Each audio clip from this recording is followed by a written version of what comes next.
Okay, so we're about ready to go. We're leaving in about 1.5 hours when Karen has finished her work. So I'm going to leave with 65%, yeah, 65% on there. We're heading over. Now it says Autohofstroffer, or Strohofer.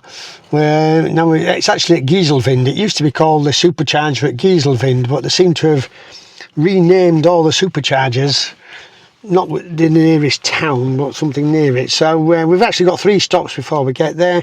It takes us about 8.5 hours, 8 hours 25 minutes, including stops, to get there. We'll be leaving at about 12:30, 1 o'clock, somewhere around that time. So we should get there 9 o'clock, 9:30 time tonight. First stop is at a McDonald's somewhere. I don't know where it is even. Let's have a look. It is in Vienna. So we'll be stopping in Vienna at a McDonald's, and it might change. I might go to a different one up there, actually. I know there's another couple on the way. In 300 metres, make a U-turn. I will. Don't worry, I'll make a U-turn. It's only going to be 3 stops either way, no matter where I stop. And no point in charging anymore here at home, because the first stop's always around Vienna anyway. So even if I get to 85-90%, so I might as well just do to this one. And we'll be there in Gieselwind tonight, 9:30 hopefully, if all goes well. And the total, the journey, we're going over to the Calais, obviously, which is about 1,100 kilometres from here. So, but we'll do this tonight, and then I think we'll stop in Bruges tomorrow if we've got time. Stay overnight in Bruges, because we don't have to be at the ferry till lunchtime on Sunday. Okay, we're at our second charge of the day. We're already about 1.5 hours behind where I wanted to be, ideally, because we left home a bit later than anticipated. And then there's been roadworks and thick fog for a long section of the motorway. So the first one we did was just outside the east side of Vienna. It's called McDonald's now. There was a McDonald's there, but I don't know what it should be called. But anyway, but it was just to the east of Vienna. And because we've got so much weight in the car and the bike's on, I mean the car's loaded up to the gunnels, it was anticipating we would arrive in Vienna with 22%, and when we got there it was actually 9%. So it's hopefully recalibrated now. It said we would get from Vienna to this place where we are. It's called Frunpark Aston, and it said we would arrive here with 28% when I set off, and we've arrived here with 28%. So we're going to fill up to about 90% here, see where it takes us next. We've had to come into this Asian restaurant just to get, we're only getting starters, but there's no loos. We couldn't find a loo, and I needed a loo. So it was a case of where can we go? So we've had to use the loo, and you feel a bit guilty, so we're having a starter each. Karen's having a beer, and then we're on our way. I don't know if this place ever gets busy, but it's really big. It goes right down there. But yeah, we had basically prawn crackers, half a beer that Karen had, and vegetable spring rolls. It's like €12.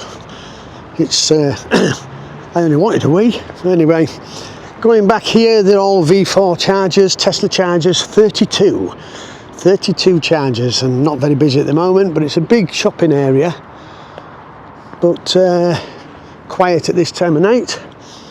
And we're heading off now to the next stop, and then we'll see how we're going. Hopefully it's not foggy here. It's weird, we literally only 1 kilometre, 1.5 kilometres max from the motorway, and the motorway was fog lights and thick fog, and it was not good. But anyway, 32 V4 chargers here, easy to get to off the motorway, and let's hope that it's a nice drive to the next one. So we've arrived at Egging am See. 9 Tesla superchargers, V4s, open to everybody. But look at this fog. It's horrendous on the motorway, it really is. And there's a load of roadworks going on. It's 8:30 on a Friday night, and it's not pleasant driving at all, I'm afraid.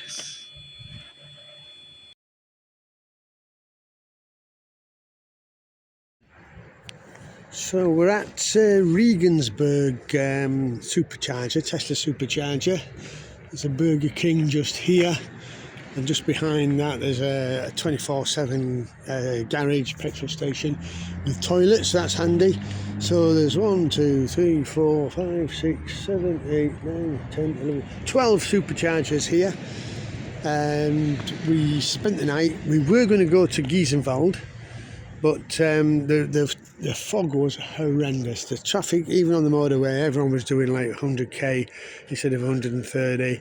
It really was bad, so we thought there's no point in pressing on. We arrived here just about 9:15, and we thought, right, we'll stick a bit of charging, because I arrived with 26%. Took it up to 45, and then we just got in the back and slept. Woke up this morning, it's about 7 o'clock now, and put the car back on charge. I'll take it up to about 85 and move on for today. But a really good night. But then we've got our new camping set up here. So we've got the induction hob, we've boiled the water up, we've got the fair charge mug full of tea now, the bed's just folded back there, and then this all just goes into this box, all just goes in there. The top goes down and it slides under the box there, all out of the way. So we're really pleased with the setup at the moment, so hopefully it will keep going and doing as well. The only problem we have said is if it was raining, you're a bit screwed, but then we would be in the 24/7 services and we would have a cup of tea there. It went down to just 1 degree Celsius last night, but we were toasty warm in there. We had it set at 20 degrees, the heating. Now the heating must be less of a drain on the electric than the aircon, because we only used 8% of the battery all overnight, so that was great. As I say, we were toasty warm in there, and yeah, the aircon does use about 10 to 12% on a general day. So we've reached Gieselwind, which is where I was hoping to get to last night, but no problem. Now, if it's possible to have a favourite Tesla supercharger, or if it's rational to have one, this is mine. It's 34 Tesla superchargers, undercover, but it's a really high cover, so no problem if you've got roof boxes, bikes on the top or anything like that. There's 24-hour toilets just at the little cafe thing up there. And there are other chargers here if you're not using Tesla chargers or don't want to for any reason. There's a McDonald's, there's a music hall, big truck stop, this massive truck stop, and they have music hall on every Friday and Saturday night for all the truckers that stay, because it's compulsory obviously in Europe. And at the top of the road there's a McDonald's and a petrol station as well.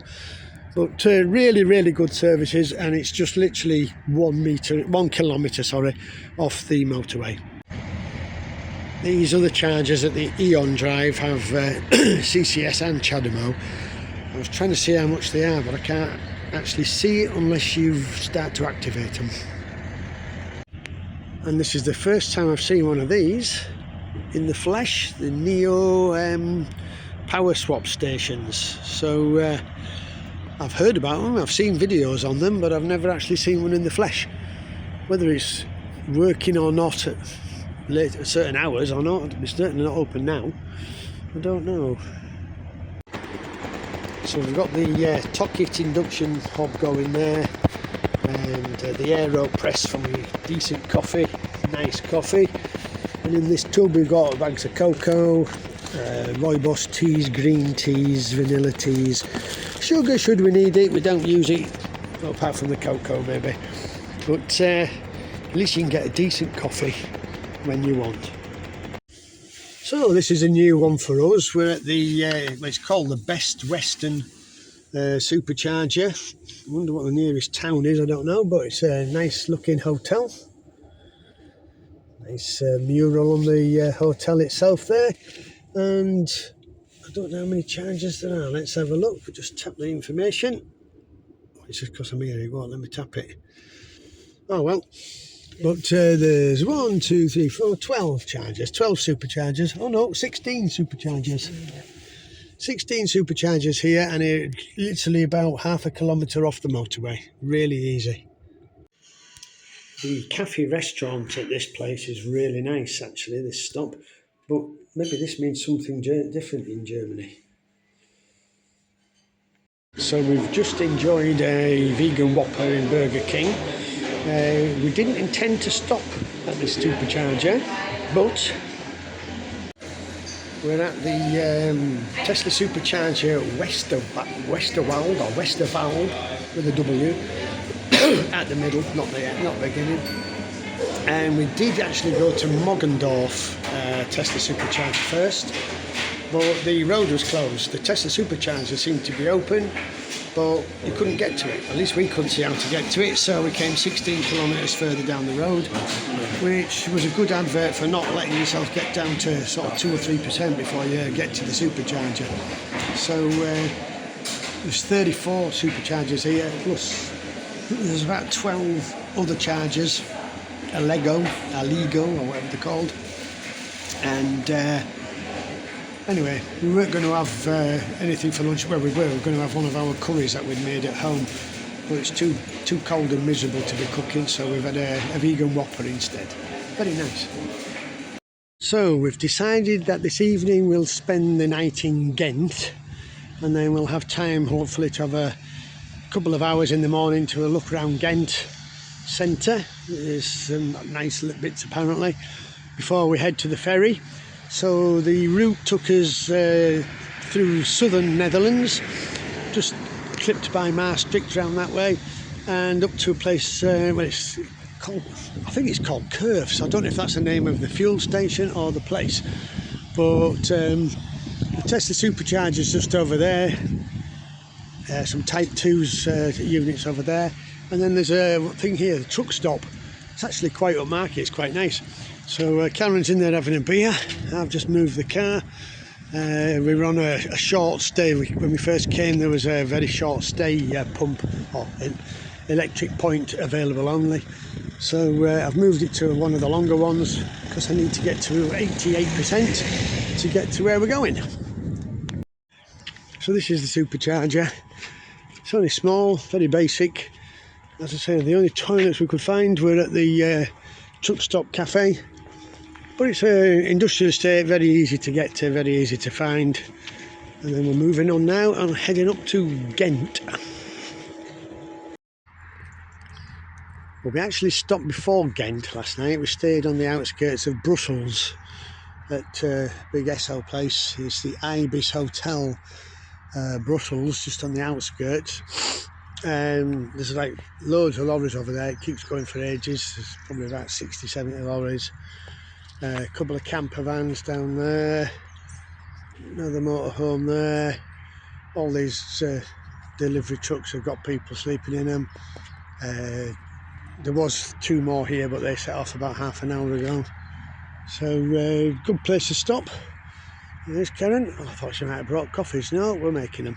So good place to stop now, and we'll make our way over to Ghent now before we head to the ferry and see what Ghent's got to offer. Now, I know I've said this before, but I'll say it again. People keep asking me like, oh, do you feel safe on the services? Yes, in Europe, yes, because there's so many people sleep at the service stations, and in summer this would be packed. All motorhomes along here would be, cars in different places. It's just so easy and nobody cares. Even have security going around. Oh, there's one over there. Right, they have security going around with dogs, make sure there's nobody sort of like doing anything they shouldn't be, or at least trying to stop people doing what they shouldn't be. But we've never had any bad experience. And of course then in the UK, 2 hours, you can only stay 2 hours. It's a rest stop, but you can't rest for more than 2 hours. Drives me bloody mad. Another thing is we only lost 8% of the battery last night. Much milder night. We had it at 19 degrees. We'd been just a bit too hot. We both decided in the daytime. We felt comfy at the night last night. Then we both said at one point, well, it was a little bit warm, so we turned it down to 19 last night. really comfortable, and we've only lost 8% of the battery power, even better.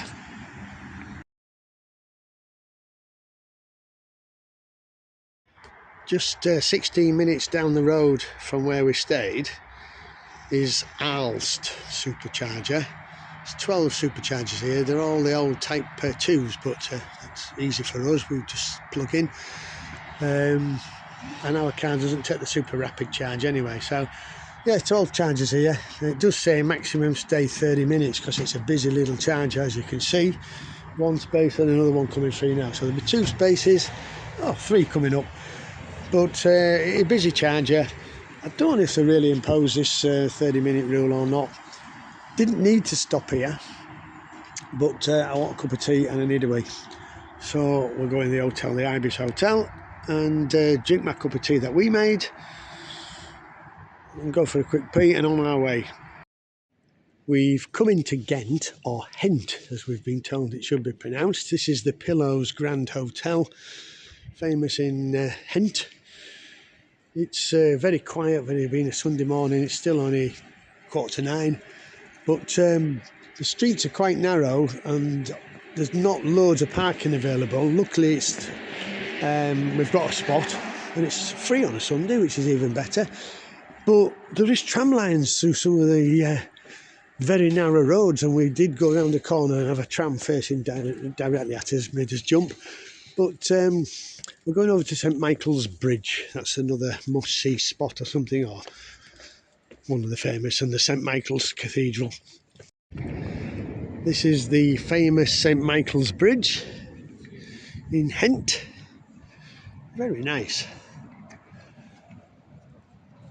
There seem to be 3 or 4 churches and some really nice buildings. So unfortunately the sun was blocked off that side.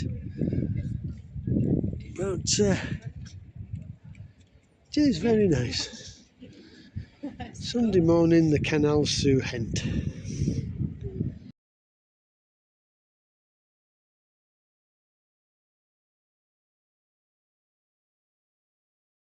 And from the other side of the bridge, without the sun getting everything.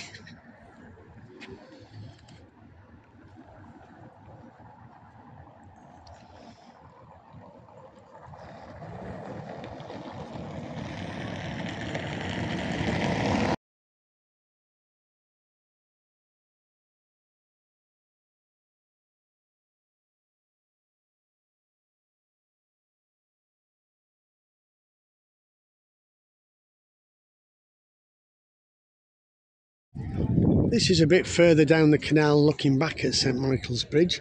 It really is a pretty place. It's the centre of Ghent. Some beautiful buildings. We just enjoyed a nice refreshing drink in Le Petit Poutine or something. No, it won't call it Le Pan de Poutine. But very nice. But like course it is a bit pricey, or maybe we're just out of touch, I don't know. I would say it'd be well worth a city break in Ghent. The castle's over there, we're going to just walk round to that now. Right in the section of the old town here.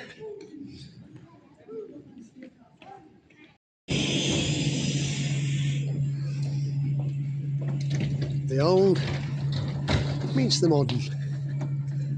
By the old. The beauty of travelling out of season at a quiet period. This is the ferry.